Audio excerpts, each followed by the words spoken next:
من يهد الله فلا مضل له ومن يضلل فلا هادي له أشهد أن لا إله إلا الله وحده لا شريك له وأشهد أن محمدا عبده ورسوله اللهم صل على محمد وعلى آل محمد كما صليت على إبراهيم وعلى آل إبراهيم في العالمين إنك حميد مجيد. Akhwati rasyadakumullah, alhamdulillah pada pagi hari ini atas izin Allah, atas kehendak Allah Subhanahu wa taala, kita semua kembali menghadiri majlis taklim ini untuk tafaqquh fiddin, untuk mempelajari ilmu Allah dengan harapan ilmu tersebut bisa menjadi lentera hidup kita, bisa menjadi landasan setiap amal kita, bisa memperbaiki amal ibadah kita yang masih kurang sempurna dan menyempurnakan amal-amal kita yang lainnya. Karena sudah sama-sama kita pahami bahwa ilmu tersebut, ilmu syar'i itu adalah sungguh sangat penting, bahkan menjadi barometer diterima atau tidaknya amal kita. Yang barusan saja dijelaskan oleh Ustaz kita, Ustaz Tafif, bahwa amal itu tidaklah diterima kecuali dengan dua syarat, yaitu ikhlas dan mutaba'at Rasul. Dan tidak mungkin kita bisa ikhlas maupun mengikuti Rasulullah kecuali dengan ilmu. Maka mudah-mudahan ya sekalian, mudah-mudahan kehadiran kita di sini ini dan nanti kita pulang kita bisa membawa oleh-oleh atau ilmu yang kita harapkan. Amin ya rabbal alamin. Dan akan kita teruskan kajian kita pada hari ini.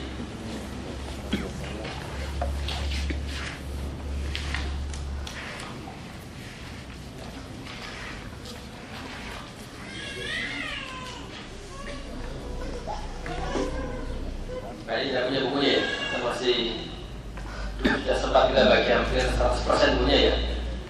Kalau sekarang gimana? Agak betul. Ada di pemalan, misalnya pemalan? Sekarang mungkin dulu banyak pulang, kemudian banyak yang baru. Nanti kalau coba apa berapa orang yang belum membawa tidak punya, ada nggak separuhnya lagi? Coba Pak, angkat tangan yang belum Pak. Ini kan gratis aja. Alhamdulillah banyak, nanti kita usahakan lagi ya. Karena kita 3-4 bulan yang lalu sudah kita usahakan semuanya, dan namanya kita jadi kerja ya tentu pulang ke Indonesia dan ada yang baru. Dan insya Allah mudah-mudahan bisa kita usahakan, bisa kita siapkan bukunya. Dan sekalian, kita akan teruskan kajian kita bab sholat at-tatawwu. Minggu yang lalu dan pembahasan atau kajian sebelum-sebelumnya kita semua sudah mempelajari tentang tata cara sholat, artinya sholat fardu. Mudah-mudahan setelah kita kaji, setelah kita pelajari, kita bisa mengamalkan, melaksanakan sholat sebagaimana tuntunan Rasulullah SAW. Pun demikian kadang-kadang sudah kita tahu tata caranya yang benar sesuai dengan tata cara Rasulullah, kadang-kadang kita masih belum bisa melaksanakan dengan sempurna. Kadang-kadang belum khusyuk, kadang-kadang belum tumakninah. Atau mungkin juga bisa kita sholat masih ghaflah.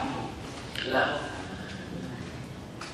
maka dengan kajian berikutnya ini bab tatawwu mudah-mudahan bisa menyempurnakannya. Jadi bab ini sangat tepat, yaitu ditaruh setelah kita bahas bab sholat fardu. Kita mulai. Qala al-mu'allif rahimahullah bab sholat tatawwu. Bab sholat tatawwu. Ya. Tatawwu berarti kebalikan dari sholat fardu. di mana fardu itu mau tidak mau kita harus mengerjakannya. Namun kalau sholat tatawwu itu adalah keinginan hati untuk mengerjakan sesuatu tanpa ada perintah, tanpa ada kewajiban dari syariat. Artinya bahwa apabila seseorang itu mengamalkannya, maka akan mendapatkan pahala. Dan jika dia tidak mengerjakan, kata pahala adalah jika dikerjakan berpahala, dan kalau ditinggalkan tidak apa-apa. Makanya dikatakan tatawwu itu adalah kemauan hati untuk mengerjakan sesuatu tanpa ada perintah ya. Maksudnya adalah fardunya tanpa difardukan oleh syariat. Itulah tatawwu. Baik, dalam sholat tatawwu tentu sangat banyak sekali macam-macamnya. Dan sebelum kita bahas hadis satu persatu, sedikit kita ingin melihat keutamaannya dulu. Di sesuatu itu kalau kita mengetahui keutamaannya, biasanya akan termotivasi. Tapi kalau amal tertentu itu kita tidak tahu apa keutamaannya, biasanya kurang semangat untuk mengamalkannya. Kenapa? Tidak ada motivasi. Misalnya, kenapa orang ke Saudi mungkin motivasi jaga gajinya lebih tinggi, misalnya seperti itu. Kenapa nggak kerja misalnya di Bangladesh misalnya? Contoh, ya. Termotivasi sampai ke Saudi, kenapa? Mungkin selain gajinya tinggi, bisa menunaikan ibadah haji dan umrah. Motivasi. Sama-sama bekerja. Nah, demikian pula ya sekalian dalam tatawwu itu sama-sama tatawwu. Tetapi kalau kita mengetahui apa sih keutamanya itu?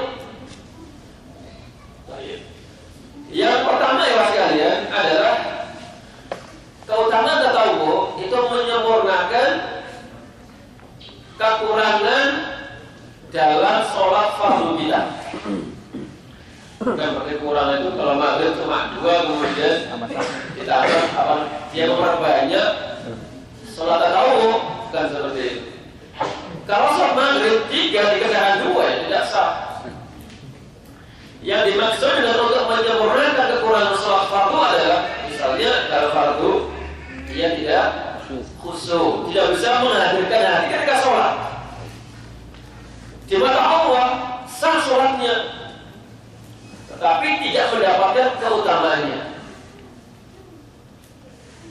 Jadi kalau untuk sah itu gampang, kepengen haji sah gampang, kepengen sholat sah gampang. Permasalahannya mendapatkan keutamaan atau diterima oleh Allah Subhanahu wa taala kita tidak tahu. Nah, untuk itu ya sekalian, karena kadang-kadang orang itu ya tadi itu ya situasi terus kadang-kadang sholatnya semangat, kadang-kadang agak kurang semangat karena kondisi, karena situasi. Apalagi di Saudi dalam musim dingin seperti ini, dalam musim panas seperti itu. Apalagi situasi lingkungan, kadang-kadang majikan senang, kadang-kadang tidak senang, itu bisa termasuk mempengaruhi emosional kita. Nah, itu pola sekali ya dalam ibadah juga terpengaruh. Bisa khusyuk ibadah kita dan juga kadang-kadang tidak khusyuk. Nah, mudah-mudahan ya sekalian, dengan sholat tatawwu salah satunya adalah untuk menyempurnakan kekurangan sholat fardu kita. Karena Rasulullah menyatakan bahwasanya inna awwala ma yuhasabu an-nasu bihi yaumal qiyamah min a'malihim as-shalah.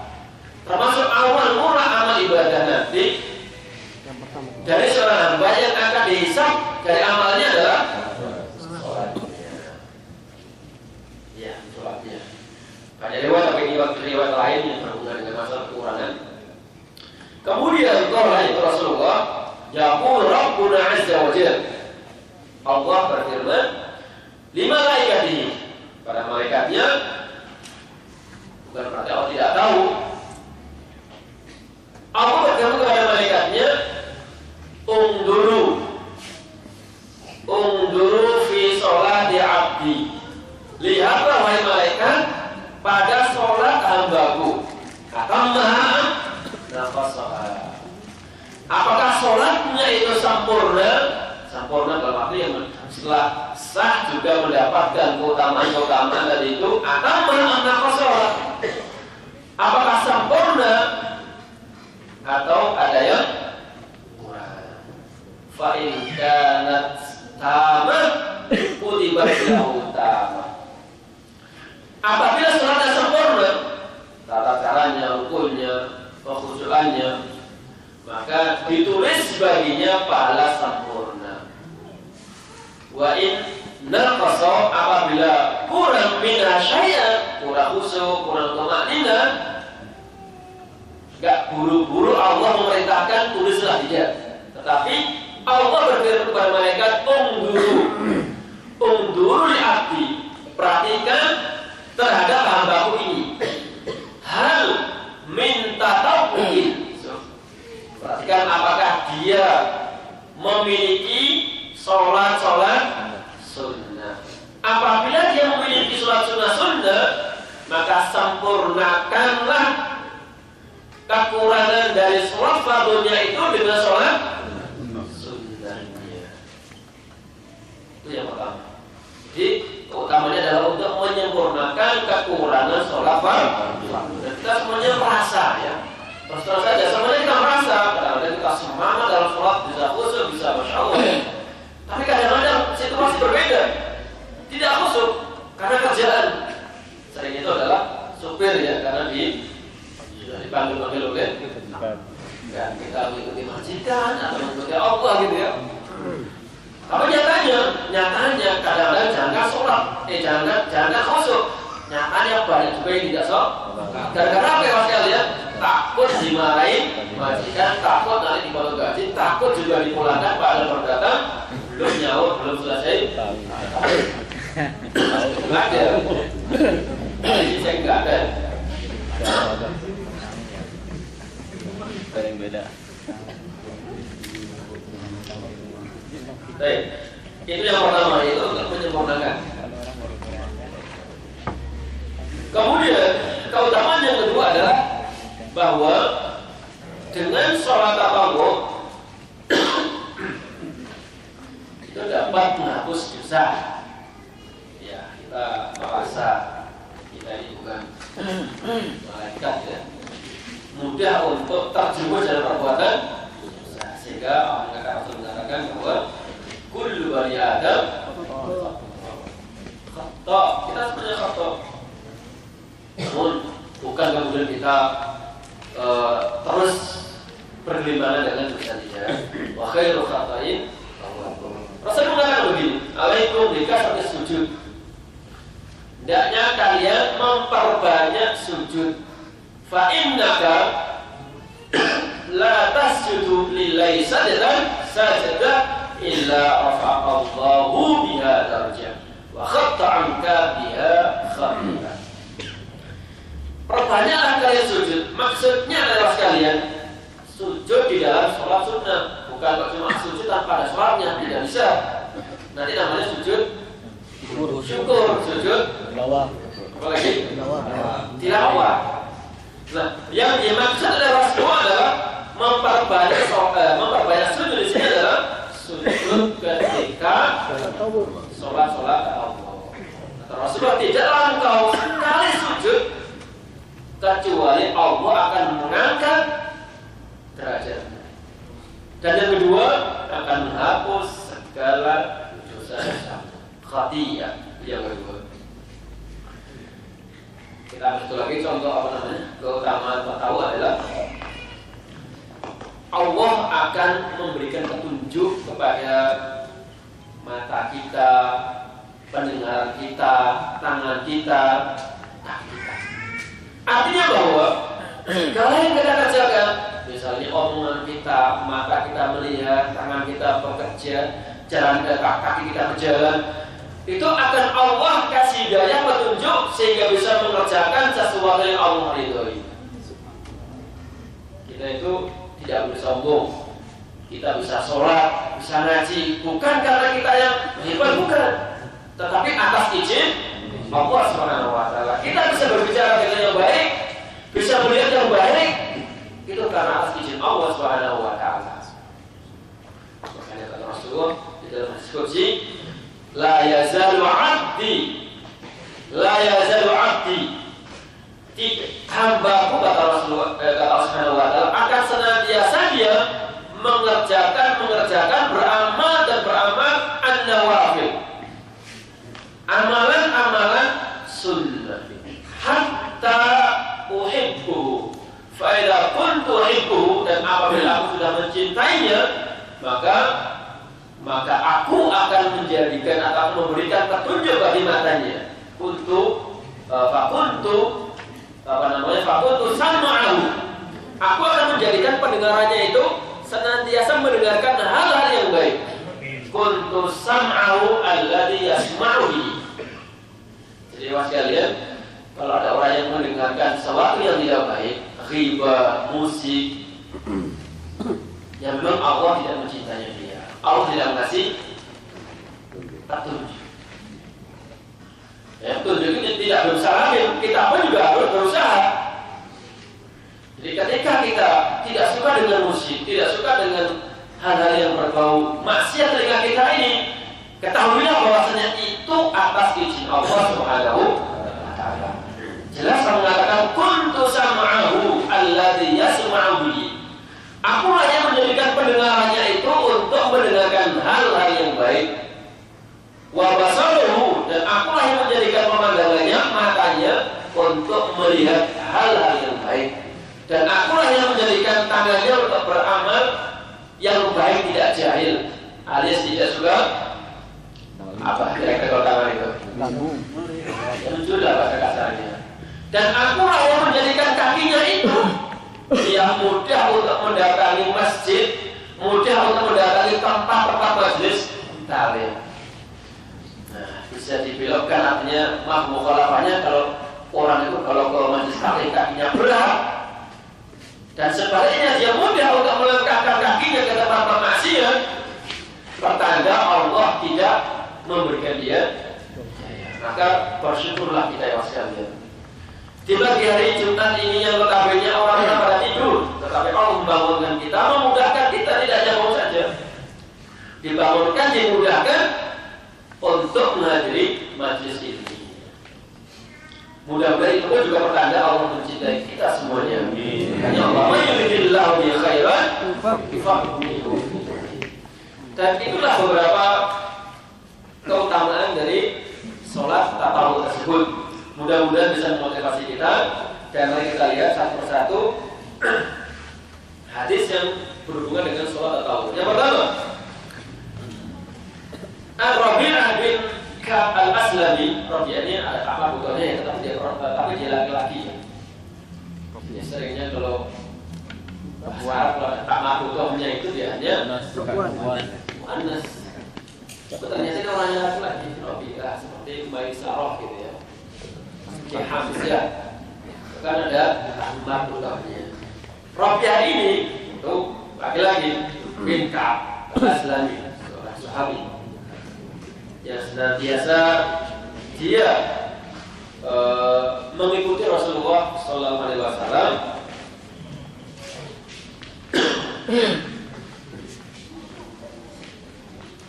Bahkan beliau termasuk yang tinggal di emir Masjid Madinah atau yang ma'ruf dengan Ahli Sufah. Jadi orang-orang di Sufah itu notabene orang yang bahasa orang musyrik itu adalah orang yang malas, kata begitu ya. Orang yang malas, maunya cuma tunggu dikasih makanan. Itu tujuan orang-orang termasuk orang Syiah. Baru seperti kenapa? Di sana ada Abu Hurairah. Orang-orang musyrik pun mengatakan orang Al-Sufah itu orang pemalas. Padahal sekalian, di antara mereka lah orang yang menjaga ilmu Rasulullah SAW. Orang-orang yang sibuk dengan pertaniannya, perniagaannya. Sementara Al-Sufah rela, tidak punya mobil, tidak punya sawah. Dia hanya senantiasa mengamati dan melihat kapan Rasulullah keluar masuk rumahnya, kapan dia ke masjid, selalu diikuti. Kapan akan ada wahyu turun, terus dan seperti itu. Nah, salah satunya adalah di sini Rabi'ah bin Ka'ab. Qala, beliau berkata, qala Nabi sallallahu alaihi wasallam,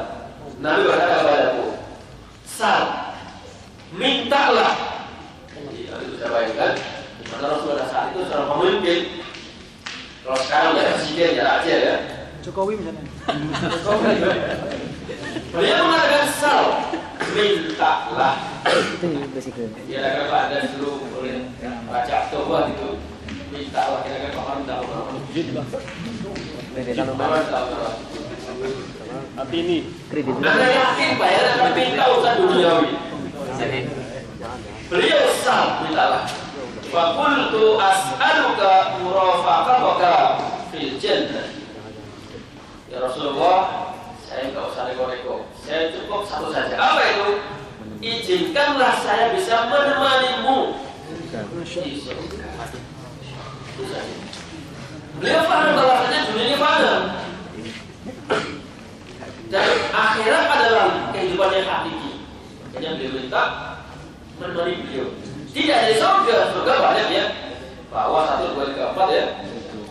Nah, kalau mau sama Rasulullah berarti di mana? Paling atas. Paling atas. Di situ. Mana Rasulullah? Enggak di situ di mana? Baik. Faqala, "Au ghairu dzalik?" Ada enggak yang lain? Kata Rasulullah. Ada enggak yang lain? Faqultu huwa dzak. Cukup itu saja ya Rasulullah. Kan? Qala kamu sabda, "Fa'inni ala nafsika bi kathratis sujud." Tolonglah aku agar bisa memenuhi apa yang kamu inginkan dengan memperbanyak sujud. Ini sedikit agak sedikit susah artinya, tapi ini maksudnya. Wahai Rabi'ah, kalau engkau mau menyertaiku di surga, maka tolonglah aku agar aku bisa melakukan sesuatu dan bisa memenuhi kebutuhanmu tadi itu, keinginan tadi itu, maka perbanyaklah sujud. Akhirnya Bapak sekalian, tidak cukup orang itu minta sesuatu, doa kepada kiai. Pak Kiai tolong doakan saya mendapatkan atau diberikan kesehatan Allah Subhanahu wa taala. Kata Kiai, insyaallah hamba doakanlah kesehatan. Tetapi dirinya masih makan, masih minum hal-hal yang bisa membangkitkan penyakit dia. Sudah tahu dia punya kolesterol, misalnya atau kencing manis, tapi dia tidak doa. Sementara dia makanan yang dilarang oleh dokter itu sudah tidak ada pandangan, semua yang dimakan. Itu contoh seperti itu. Sama dengan di sini nih, Rabi'ah minta agar bisa mendampingi Rasul surga. Maka kata Rasulullah, tolonglah saya dengan cara apa? Kamu sendiri memperbanyak. Gitu ya, paham ya? Bukan kepengen bersama Rasulullah. Rasulullah yang dia bari berdoa dan dianya nyatanya tidak. Tapi dia sendiri perintahkan. Rasulullah juga berdoa dan dia juga berusaha. Dengan cara apa? Dengan cara bikathratis sujud. Tadi kita sudah bahas ya tentang keutamaan tadi itu. Bikathratis sujud. Dan tidaklah orang itu sujud kecuali dalam sholat atau tadi itu. Yang pertama. Bapak sekalian, secara sering kita melihat, mendengar orang itu ke kiai, ke ustaz, minta tolong doakan saya atau doakan anak saya, mudah-mudahan menjadi anak yang namun di rumahnya musik 24 jam, bukannya tilawatul Quran tetapi Konser. musik 24 jam misalnya. Di dalamnya penuh dengan hal-hal yang Allah murkai. Kiainya seperti pondoknya di masjid, tiap malam dia berdoa mudah-mudahan sih pulang kan dia berasa dikasih sesuatu gitu ya. Karena seorang kan tidak angkos kalau ada sesuatu kan sebagai amanat dia berdoakan. Namun orang yang benar didoakan seperti itu, tidak ada usaha. Bukannya di rumahnya disetelkan atau digunakan untuk tilawatul Quran, bukan, tetapi digunakan untuk menyetel sesuatu yang tidak pahit. Gak akan nyambung. Maka inilah perhatikan, ketika orang sahabat minta sesuatu yang mulia, yang baik, maka Rasulullah akan berdoanya juga diminta agar orang yang minta itu melakukan atau mencari asbab, melakukan asbab. Di antaranya apa? Dengan memperbanyak sujud alias sholat sunnah. Nah, dia pertama. Hadis yang kedua diriwayatkan dari Ibnu Umar, semoga Allah meridainya, qala hafidtu min an-nabiy sallallahu alaihi wasallam 10 rak'ataini qabla adh-dhuhri wa rak'ataini ba'daha wa rak'ataini ba'da al-maghribi fi baitihi wa rak'ataini ba'da al-isya'i fi baitihi wa rak'ataini qabla as-subhi. Muttafaqun alaih. Ibnu Umar adalah Abdullah, jelas dan ma'ruf ya. Beliau meriwayatkan, saya menghafal, jadi para sahabat menghafal dari Rasulullah Sallallahu Alaihi Wasallam. Tentu melihat, memperhatikan, ini namanya hadis fi'li. Jadi Rasulullah tidak berkata, tetapi melakukan sesuatu. Kemudian oleh para sahabat, terutama dari sahabat Sufyan, diamati dan diperhatikan setiap saat kok seperti itu, setiap sholat seperti itu, setiap fardu seperti itu. Maka kemudian diamati sehari, 2 hari, seminggu, sebulan. Kalau begitu berarti Rasulullah tidak meninggalkan 10 rakaat. Pertama setelah 2 rakaat ya, sebelum 2 rakaat sebelum zuhur, kemudian 2 rakaat setelahnya. Kemudian 2 rakaat setelah maghrib dan 2 rakaat setelah isya dan 2 rakaat sebelum subuh. Ini menurut riwayat Abdullah ibnu Umar. Nanti kita lihat riwayat lain. Coba langsung aja dari Aisyah. Wa an Aisyah radhiyallahu anha Nabiy sallallahu alaihi wasallam kana la yada' arba'an qabla adh-dhuhri wa rak'atayn qabla al-ghada. Ini beliau cuma meringatkan 2. Jadi 4 rakaat sebelum zuhur dan 2 rakaat sebelum fajar. Nah, mana yang lainnya? Ibnu Abbas mengatakan 2 rakaat qabliyah dan ba'diyah zuhur, ba'diyah maghrib, ba'diyah isya dan qabla fajar. Kalau berbeda ya sekalian. Nah, itulah pentingnya mengumpulkan banyak jalur hadis. Kalau begitu, ya Rasulullah pernah melakukan 2 rakaat sebelum zuhur. Demikian pula beliau tidak pernah meninggalkan 4 rakaat sebelum zuhur, sebagaimana diatur oleh Aisyah. Nah, ini bagaimana cara mengumpulkannya? Sebelum zuhur itu 2 atau 4? Gimana kira-kira ini? Sunnah qabliyah zuhur itu 2 atau 4? 2 riwayat yang mengatakan 2 dari Ibnu Umar dan Ummul Mukminin adalah 4 rakaat. Gimana caranya ini? Yang 2 rakaat di rumah, yang 2 rakaat di masjid. 4 rakaat. Sorry, 2 rakaatnya di rumah. Lah bagaimana bisa tahu 2 rakaat di masjid? Kan dia di rumah. Kayak masjidnya sama, dipatok. Kayak masjidnya masjid. Mungkin gitu lah gitu ya. 4 rakaatnya di rumah, 2 rakaatnya. Maka ya sekalian, cara mengumpulkan satu. Rasulullah kalau di rumah 4 rakaat. Nah, sunnah itu kan boleh di rumah dan boleh di masjid ya. Ya, bahkan diutamakan di rumah. Rasulullah kalau di rumah berapa?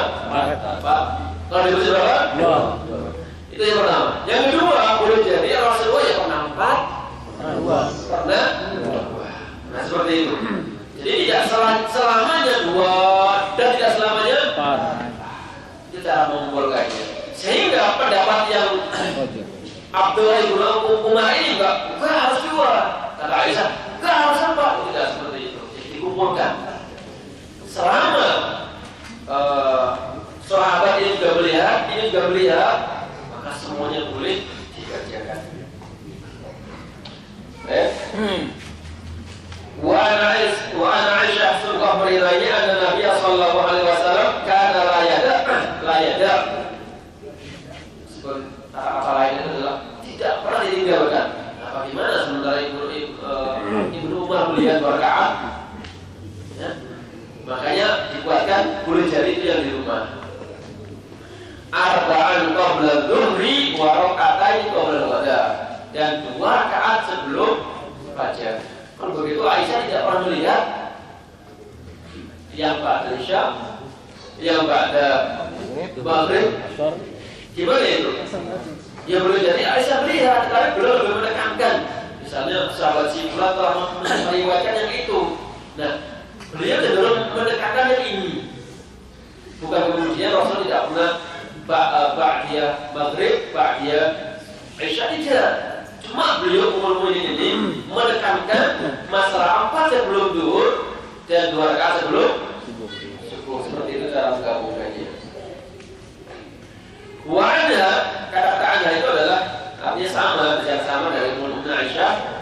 Qalat lam yakun an-nabiyyu sallallahu alaihi wasallam ala syai'in min an-nawafil ashaddu ta'awudan minhu ala rak'atay al-fajr. Rasulullah sallallahu alaihi wasallam tidak pernah memperhatikan sebegitu kuatnya. Apa coba lagi? Semua nawafil Rasul perhatikan, tetapi ada satu nawafil yang beliau sangat perhatikan. Jadi ta'awud itu berlebih, perhatian lebih. Yang sangat diperhatikan Rasul adalah 2 rakaat. 2 rakaat sunnah fajar. Bukan fajarnya. 2 rakaat sunnah fajar. Makanya beliau mengatakan raka'atul fajri khairun minad dunya wa ma fiha. 2 rakaat sunnah fajar itu lebih baik daripada dunia dan seisinya. Coba kita renungkan sedikit saja. Kalau sholat sunnah saja, ini sunnah, ini bukan fardu. Sholat sunnah saja, keutamaannya khairun, lebih baik daripada dunia dan seisinya. Maka apalagi maka tidak heran ketika Rabi'ah bin Ka'ab mengatakan, saya kepengin menemanimu ya Rasulullah. Dia tidak minta mobil, tidak minta rumah, tidak minta tanah. Ya kan, tidak sama-sama. Kalau ada Jokowi turun ke lapangan, minta apa? Minta apa? Minta ini, minta itu. Dia lupa dengan yang depan sana yang paling utama. Yang dia perhatikan jangka pendek. Tak jalan, minta sekolah ini, minta itu. Kalau masih minta, masih meninggal ya. Tolong tahukan masih meninggal. Kemudian hadis berikutnya dari hadis yang ke-350, wa an ummi Habibah. Ummul Mukminin, semoga Allah meridainya, qalat. Tahu ya? Ummu Habibah termasuk salah satu dari istri Rasulullah sallallahu alaihi wasallam. Juga punya riwayat masalah ini. Luas kalian, sebelum saya teruskan, ada beberapa amalan-amalan atau ibadah-ibadah yang orang lain itu tidak bisa meriwayatkannya. Para sahabat, misalnya Abu Hurairah atau Umar atau Ibnu Umar, itu tidak bisa menjangkaunya kecuali orang-orang dekat. Siapa itu? Salah satunya adalah Aisyah, semoga meridainya. Namun demikian, ada kelompok yang melaknatnya, tidak menerima riwayatnya. Nanti bisa bayangkan, kalau orang seperti itu tidak diterima riwayatnya, maka berapa banyak puluh ilmu Islam yang ya. Karena semua ilmu Rasulullah itu siapa meriwayatkan? Para sahabat. Sementara orang-orang Syiah itu hanya menerima kurang lebih 4 sahabat saja, kurang lebih lah, ya. Ammar bin Yasir yang termasuk tidak banyak riwayatnya. Kemudian siapa lagi? Abu Dhar al-Ghifari. Siapa lagi? Mirdad. Siapa lagi? Salman. Orang-orang itu saja tidak banyak riwayat. Nah, itu bisa bayangkan, yang paling banyak riwayat adalah siapa? Abu Hurairah, Ibnu Abbas, Umar, termasuk Umar, termasuk Aisyah juga. Jadi Abu Hurairah, Abu Bakar ada banyak ya. Abu Hurairah, kemudian Umar, Ibnu Abbas, termasuk Aisyah. Orang-orang ini, para sahabat-sahabat ini sama orang-orang Syiah dibuang semuanya. Tidak ada dibuang, dilaknat, tidak ada dilaknat, bahkan dituduh telah murtad. Saya bayangkan kalau mereka kita hilangkan, bagaimana kita paham Islam? Ya kan? Dari mana kita paham Islam? Kalau bukan dari mereka. Ya, nanti mudah-mudahan pertemuan berikutnya saya ingin membahas masalah Syiah ya. Jadi juga masih dipainkan kembali. Dan Ummu Habibah, salah satu istri Rasulullah, bapaknya apa namanya? Siapa namanya? Abu Sufyan. Abu Sufyan punya anak Muawiyah. Tapi dia adalah sepupu. Saudara. Jadi Ummu Habibah atau namanya Rasulullah ini adalah saudaranya Muawiyah. Termasuk yang tidak Syiah oleh Syiah. Kenapa? Saudara Syiah. Ja'far, saudara Muawiyah. Di mana Muawiyah itu termasuk paling dibenci oleh orang-orang Syiah yang dianggap merampas, bahkan merusak, bahkan yang membela tidak mau membayar. Ya, mari kita silakan kita bahas pada masalah selanjutnya. Dari Ummu Habibah atau Ramlah, semoga beridanya mu'min, qala sami'tu Rasulullah sallallahu alaihi wasallam yaqulu man shalla isnatai asrata rak'atan fi yawmin wa lailatin bunya lahu bihinna baitun fil jannah. Rawahu Muslim. Wa fi riwayatin tatawwu'an. Rasulullah bersabda, man shalla. Sama lagi, kalau di pertama tadi itu adalah hadis fi'li.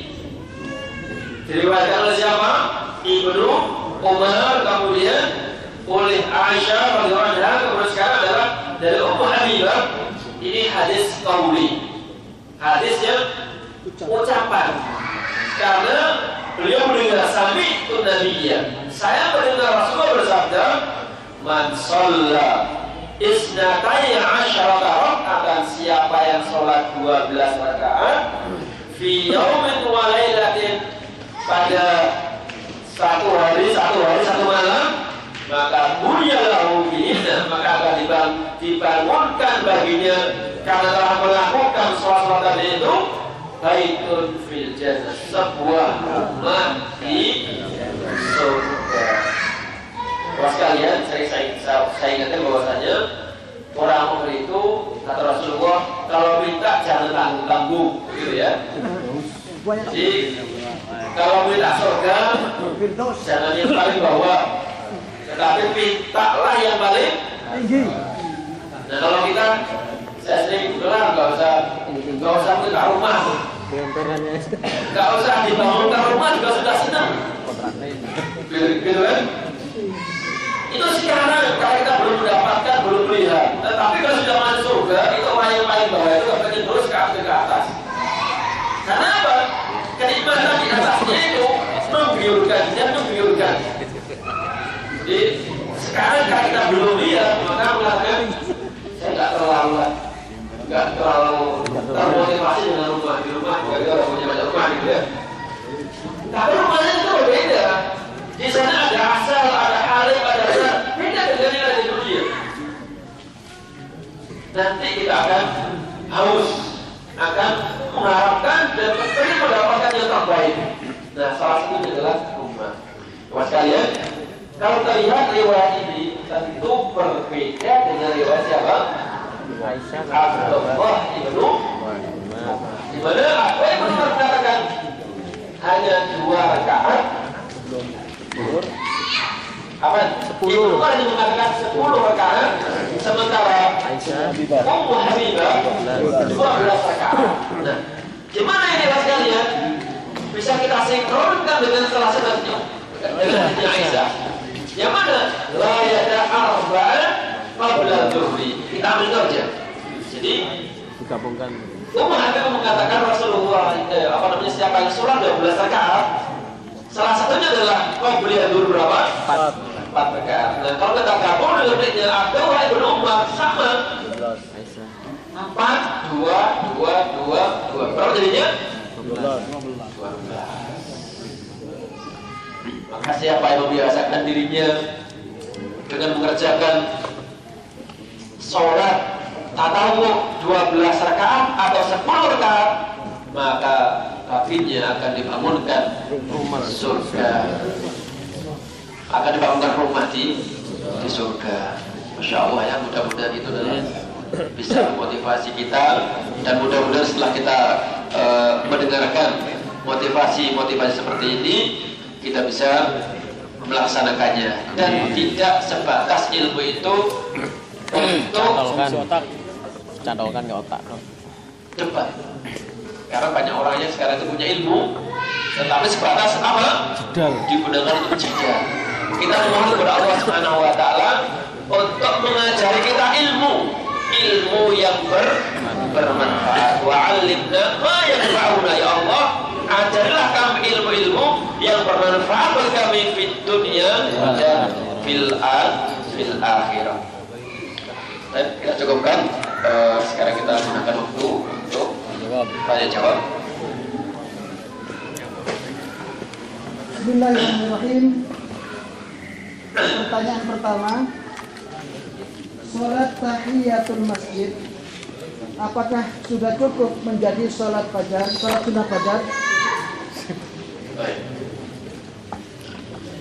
Sholat tahiyatul masjid, apakah sudah mewakili sholat sunnah fajar? Ya, sudah mewakili. Dan itu dianggap sebagai rakaat al-fajr itu. Jadi orang yang baru masuk masjid, kemudian misalnya subuh ya, masuk masjid, terus 2 rakaat. Ini kita sholat apa ini? Tahiyatul masjid atau rakaat al-fajr? Rakaat al-fajr. Jadi rakaat al-fajr kita ini termasuk bagian daripada tahiyatul masjid kita. Ana sering melihat ada yang mengerjakan sholat ba'da subuh, sementara tidak ada sholat sunnah setelah subuh. Pada kajian yang lalu kita telah bahas waktu-waktu yang manhiyah. Waktu-waktu kita dilarang untuk mengerjakan sholat. Di antaranya apa? Setelah subuh, kemudian Setelah matahari Syawal, kemudian setelah asar 3, bisa jadi 5 setelah kita pisah-pisah, tapi aslinya adalah 3. Bagaimana dengan kondisi ada sebagian orang yang sholat setelah subuh, itu bagaimana? Itu memang diperbolehkan karena ada asbab. Asbabnya apa? Dia belum sempat sholat 2 rakaat Sunnah fajar. karena Rasulullah sekalian begitu perhatiannya dengan sholat sunnah fajar ini, sampai ketika dia ketiduran belum sempat sholat sunnah fajar, maka beliau melakukannya, menggantinya dengan setelah sholat atau sebagainya itu. Jadi diperbolehkan kita sholat ketika punya asbab pada waktu-waktu yang dilarang tadi itu. Ya. Apakah ada sholat sunat yang khusus minta rezeki? Apakah ada sholat khusus untuk minta rezeki? Zaman saya tidak tahu dan kelihatannya tidak ada. Sesungguhnya kenapa sih kalau kita percaya khusus gitu ya? Padahal kita ini disyariatkan untuk tawasul. Tawasul itu maftuh, terbuka dengan apa saja. Yang diperbolehkan tidak hanya dengan khusus sholat itu, dengan seluruh amal ibadah kita setelah baca Al-Quran, maftuh kan? Kenapa tidak ada yang susah-susah? Ini otomatis mengasih kelonggaran setelah baca Al-Quran. Tawasul kepada Allah Subhanahu Wa Taala. Setelah bersedekah, tawasul kepada Allah Subhanahu Wa Taala. Setelah kita lagi sholat wajib, sholat sunnah, puasa, dan segala amal-amal ibadah kita, setelah itu gunakanlah untuk bertawasul, minta kepada Allah Subhanahu Wa Taala. Ya rezeki, ya kesehatan, ketenangan, sesuai dengan keinginan kita masing-masing. Berapakah batas rakaat dalam sholat duha? Baik, Rasulullah pernah 4 rakaat dan boleh dari itu. Tetapi Rasulullah 4 rakaat. Jadi boleh 2, boleh 4. Mendapat dari mana lagi Yang perempuan silakan juga, misalnya supaya komunikasi silakan juga. Jika ada hal yang kurang jelas bisa dipertanyakan lewat kertas seperti ini ya, supaya tadi ada manfaatnya. Kita kesini tidak hanya ketemu kangen, melainkan juga pulang membawa ilmu. mendapat dari mana lagi tambahannya bila sholat fardunya tidak khusyuk pun sholat sunatnya tidak khusyuk? Nah ini dia. Dari mana tambahannya itu? Sholat fardunya juga tidak sempurna, dan dia sholat sunnah pun juga tidak sempurna. Oh sekalian, setelah kita tahu seperti itu, saya sholat fardu nggak khusyuk, sholat sunnah juga tidak khusyuk. Alhamdulillah sudah menyadari, sudah termasuk satu kebaikan. Dia sadar. Tinggal yang kedua, Anda mau khusyuk tidak? Katakanlah ke kiai, ke guru, ustaz, minta cara bagaimana kita bisa sholat khusyuk dan diamalkan, juga cuma hanya toh. Kemudian nanti sholat itu lagi, wah saya nggak khusyuk. Nah belajar lagi terus. Salah satunya tipnya adalah sekalian, sebelum kita sholat kita bersih, bersuci tempat, badan, kemudian kita lupakan segala urusan duniawi. Kita menuju Allah Subhanahu wa taala, kemudian kita berusaha untuk memahami, kita baca. Itu salah satu cara. Agar apa? Fardu kita bisa khusyuk, atau sunnah kita juga bisa khusyuk. Dan ini termasuk yang menimbulkan bahwasanya was sekalian, karena orang itu ada yang pernah dalam teman saya sampai 2 tahun itu nggak sholat. Dulu begitu dulu, terus sadar gimana sekarang saya ini. Selama 2 tahun saya kerja di negara tertentu saya sholat. Bahkan juga selama 1 bulan penuh Ramadan juga tidak puasa. Bagaimana ini? Dan masalah sholat tadi itu, apakah kita pokok atau bagaimana? 2 tahun tidak pernah sholat. Ulama mengatakan kepada sekalian, sebetulnya sholat itu kalau ditinggalkan dengan cara sengaja itu tidak ada kodok. Karena yang ada adalah apabila kamu ketiduran, menama anis sholat, pada saat yang ketiduran atau lupa, maka rasulillah kataroha. Jadi kodok itu adalah hanya untuk orang yang lupa ketiduran. Tapi kalau disengaja, misalnya apa aja lah gitu ya, misalnya teman-teman ini sudah dengar ada, agaklah di rumah lah kita mengambil yang paling minim aja lah, paling orang yang imannya ini sudah dengar subuh, dan dulu selama ini sudah di rumah, nggak di masjid, sudah dengar subuh. Beker sudah di pasar udah beli ya, udah bangun sudah melek, masih nanti sudah tahu jam 6, sekarang kan subuhnya jam 16 menit pas 5.15 setengah 6 5 12 ya, sholatnya jam setengah 6 ya. Sudah tahu, sudah jam 6, sudah mulai belasnya itu sudah jam 6, sudah jam 7 juga masih sebentar lagi. Jam berapa? Karena mereka kerjanya jam 10 misalnya. Namun jam 10 harus sholat. Kalau itu disengaja tidak sah. Sengaja kan sudah sengaja kan? Dia udah bangun jam 6, udah jam 7, udah jam 8. Sama mereka udah bangun lagi sama kan. Bangun mulai lihat lagi. Terus dia bangun jam 10 karena dia juga mau. Terus bangun juga mau sholat karena mau kencing. Bagaimana sholatnya? Tidak sah. Nah, namun demikian mas sekalian, Ibnu mengatakan orang yang meninggalkan sholat lama, memang tidak ada kodoknya, tapi cukup dia memperbanyak amalan-amalan sunnah. Salah satunya adalah sholat fardu tadi itu, atau misalnya sedekah-sedekah sunnah dan lain sebagainya. Baik. Sholat tahajud sebaiknya harus berapa rakaat? Nanti ada dalam kita kalau tanya sebaiknya, ya dia telah Rasulullah beliau kaum mukminin apabila malam itu belum tidak lebih dan tidak kurang dari 11 rakaat. Kalau tidak mau cari yang terkait seperti itu, maknanya contoh Rasulullah seperti itu. Namun seandainya kurang dari itu, mau 4, mau 8, atau lebih, mau 14, mau 18, maftuh. Makanya kata Syekhul Islam Ibnu Taimiyah, yang baik itu bukan yang sedikit dan yang banyak. Yang bagaimana? Yang bagaimana? Yang khusyuk. Kalau sholatnya itu cepat, maka ini ada 2 tip. Terawihnya berapa? 15 menit. Kan rakaatnya berapa? 23. Kalau sholat berapa? 11. Ini yang bagian mana nih? Yang 11 sampai yang 23. Kalau yang rakaatnya sedikit, maka baiknya bacaannya diperpanjang. Kalau yang rakaatnya banyak, ya bacaannya disingkatkan, tetapi usahakan untuk khusyuk. Jadi kita nggak membandingkan mana yang terbaik 11 atau 23. Yang gampang adalah pokoknya kalau bisa rakaatnya banyak dan khusyuk, tapi itu nggak mungkin, ya kan? Bagaimana? Ya sudahlah, yang rakaatnya sedikit, maka perpanjanglah bacaannya.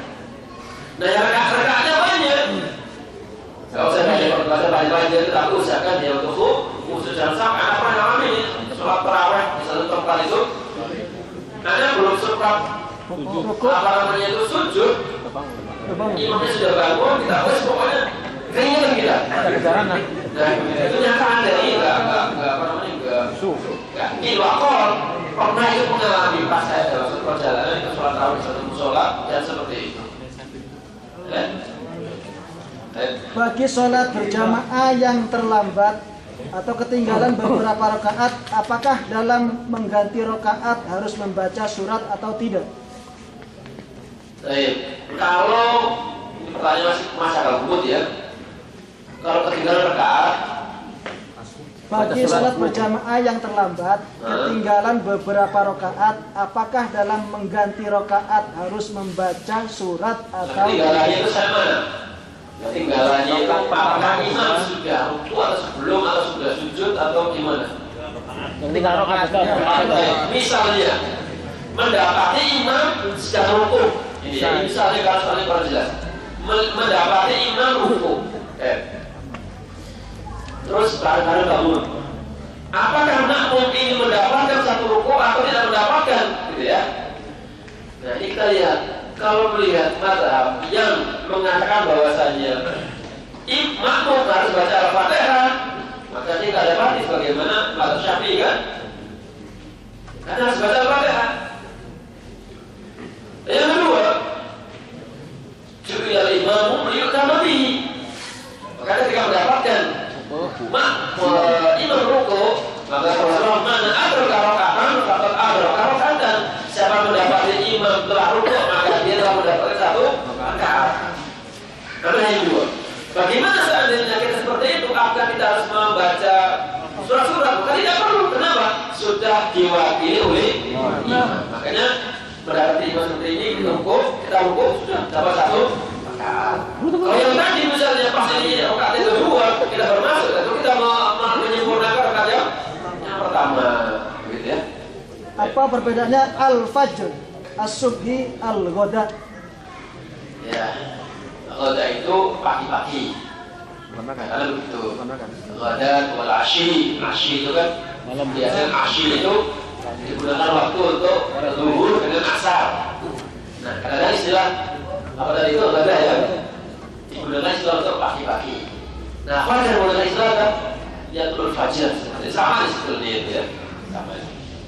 Mendatangi kiai untuk bertanya atau mengobati penyakit batin itu termasuk berdukun atau tidak? Penyakit batin ini apa ini? Nggak tahu ini batin ini apa ya? Hati ya? Penyakit hati ya? Saya gitu. Putus banyak. Misalnya apa? Jadi misalnya sakit nafsiyah, misalnya nafsiyah. Oh, saya ini kalau melihat ada orang dapat rezeki, kok perasaannya saya kok pusing gitu. Tetangga bisa beli mobil, kok saya ini kerjanya sama, di tempat yang sama, gajinya sama, kok ini bisa beli mobil, kok saya jangan mobil ya. Kok aja kredit, ini akhirnya dia pusing kepalanya itu. Misalnya seperti itu. Berarti dia sakit jiwa, sakit nasihat. Bagaimana baiknya? Bisa ke kiai, kita didoakan juga gak apa-apa, tetapi pasal dulu ya.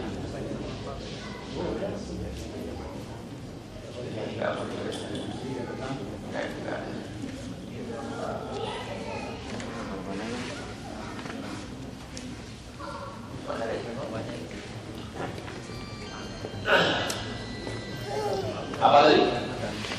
Batin, penyakit batin. Sakitnya Boleh nggak ke kiai? Bisa. Ya. Boleh dan tidak boleh. Pertama kiainya dulu. Kalau kiai memang kiai yang soleh dan dia juga kemudian mendoakan, didoakan, tidak apa kan? Ini namanya tawasul dengan orang soleh, boleh didoakan.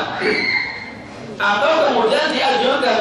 Kalau kamu melihat orang seperti itu kemudian ada kamu sesak, istighfar kepada Allah. Boleh-boleh saja. Tapi kalau kedatangan kiai, katanya kiai, tetapi dia ahli maksiat, kemudian bukannya di dinasti itu malah dicapi-capi. nah itu Ya berbeda kan, meskipun julukannya sama-sama kiai. Ini kiai kita dan kiai putih. Boleh saja, kadang-kadang dia kiai dulu, soleh dan salah dan itu. Kata Pak Arab ya, kiai soleh kiai salah.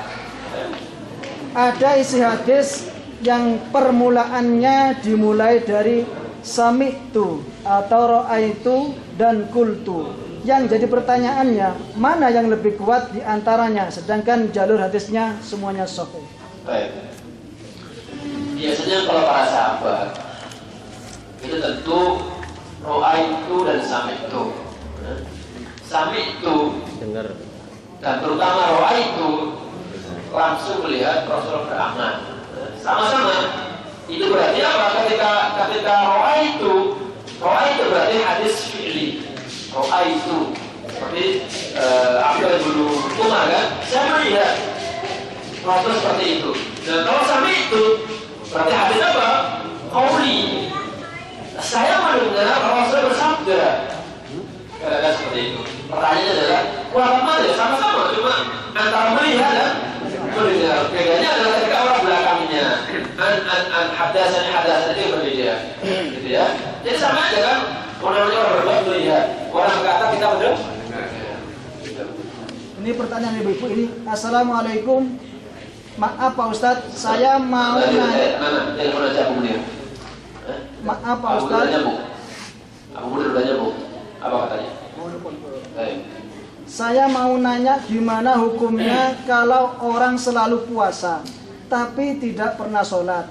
Puasa apa aja dia dilakukan tapi sholat nggak pernah. Sampai ajal menyebut dia. Sodako banyak, nolong orang selalu disempatkan walau dianya lagi sibuk. Sampai orang-orang menyukai dia, yang sama dia pokoknya serba dijalani. Cuma sholat yang tidak pernah dilakukan. Sholat para ulama kita ada selisih pandangan masalah meninggalkan sholat. Pertama dikatakan murtad. Tentu ini yang berkeyakinan bahwasanya meninggalkannya dengan keyakinan bahwa sholat itu tidak wajib. Nah yang kedua, ini selisih pendapat lagi, dia tidak sholatnya karena malas, gitu ya. Malas tidak sholat. Rata-rata kita gitu ya. Jadi rata-rata kita umat Islam ini rata-rata malas. Mungkin cuma satu dua yang berkeyakinan akan tidak wajibnya itu. Paling satu dua saja. Itu yang sangat lekol-lekolan. Tetapi rata-rata adalah karena malas. Nah termasuk saya bebas mengatakan meskipun malas atau tidak malas sama saja hukumnya. Dia dihukum sebagai kafir. Maka amir pemimpin atau pemimpin wajib mengingatkan, menasihati. Segera sholat, kalau enggak bisa dilihat. Kembali bagaimana hukum sedekahnya, bagaimana puasanya, macam-macam tadi. Kalau kita lihat dari hukum berikutnya tadi itu dan syabab tadi itu, tidak ada manfaatnya. Kenapa? Dia tidak beriman, dia tidak muslim. Karena amalnya orang muslim itu tidak ada manfaatnya sama sekali. Di non muslim itu sebalik apapun amal yang dikerjakan, tidak ada manfaatnya. Gitu ya. Jadi memang bisa kita melihat si fulan itu sedekah, si fulan baik. Tapi saya nggak sholat. Di mata Allah itu tidak ternilai. Sebanyak apapun bantuan yang dia berikan itu tidak bernilai. Kenapa? Dia tidak beriman kepada Allah Subhanahu wa Ta'ala. Terakhir Ustaz, ini menanyakan dalil sholat sunat fajar setelah subuh. Menanyakan dalilnya. Baik. Suatu saat ketika Rasulullah safar perang ya, safar untuk perang dengan para sahabat, salah satu di antara mereka itu diminta untuk jaga. Capek semua gitu ya, capek semuanya. Bulan anak lupa siapa yang disuruh? Bilal ya. Bilal disuruh jaga, mak. Nah kata Bilal, daripada saya melotot, Mendingan merem. bagaimana nih? Merem. Mendingan tidur. Kan, ini juga sholat, aneh dia sholat juga. Jadi malam itu dia benar-benar apa? Sholat. Nonton sholat. Dia sholat, malah capek juga. Akhirnya apa? Dia ketiduran. Karena mati dulu kan ketiduran. Nggak sengaja bro. Ya, karena dia kan daripada gym saja, tidak manfaatkan untuk sholat juga. Sholat dan kecapean ketiduran. Bangun semuanya, jam 7 misalnya. Oh, sudah pagi lagi kan? Langsung sholat fardu fajar, kemudian ditambah dengan rakaat dan fajar tadi itu. Nah, inilah dalil bahwasanya diperbolehkan bagi orang yang belum sempat untuk sholat sunnah 2 rakaat fajar ini dikerjakan setelah sholat fardu subuh tadi itu. Itu dasarnya. Baik, demikian kajian singkat seputar sholat tatawuf. Mudah-mudahan ada manfaatnya. Aku tasmaun. Assalamualaikum warahmatullahi wabarakatuh.